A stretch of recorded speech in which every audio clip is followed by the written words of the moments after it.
A New York Times best-selling book will no longer be district-wide recommended reading in the Kettle Moraine School District. Some parents had concerns with the content. Our Catherine Merck shows us why one parent believes others are reading too much into it. Every book holds a story you can't see on the cover.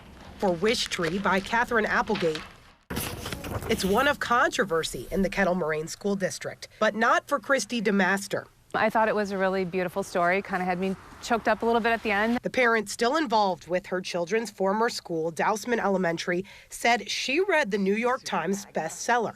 This tree starts to notice that this Muslim family is not being welcomed in the community, and their daughter Samar has a wish to find a friend. Overall, to me, though, the tone is very optimistic because really the focus is on the fact that others in the community step up, starting with the tree, to help this family. On November 19th, district leaders said in a letter some parents were concerned with the book that was given to families in a voluntary at-home reading list. When some families read the book, they pointed out the main character, a tree, presents itself as a male and female. The storyline involving a religious minority experiencing discrimination, and the tree describes keeping secrets.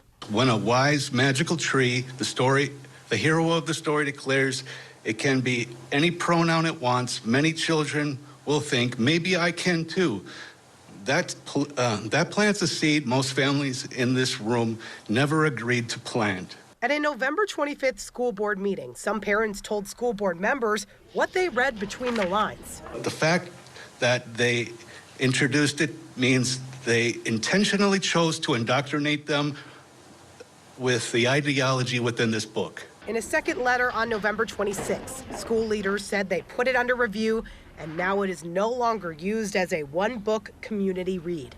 They added if Wish Tree had been recommended as a curricular resource, it would not have been approved by the district. For DeMaster, this story uncovered an issue within the district. It seems like we're in this environment now where anybody who loves a good book and shares it is taking a risk that somebody's going to be offended and label them as trying to indoctrinate our kids.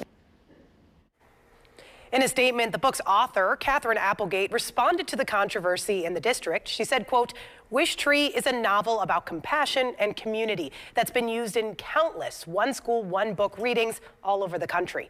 If you don't want your child to read it, that's absolutely your right as a parent, but you cannot tell other parents what their children get to read, end quote.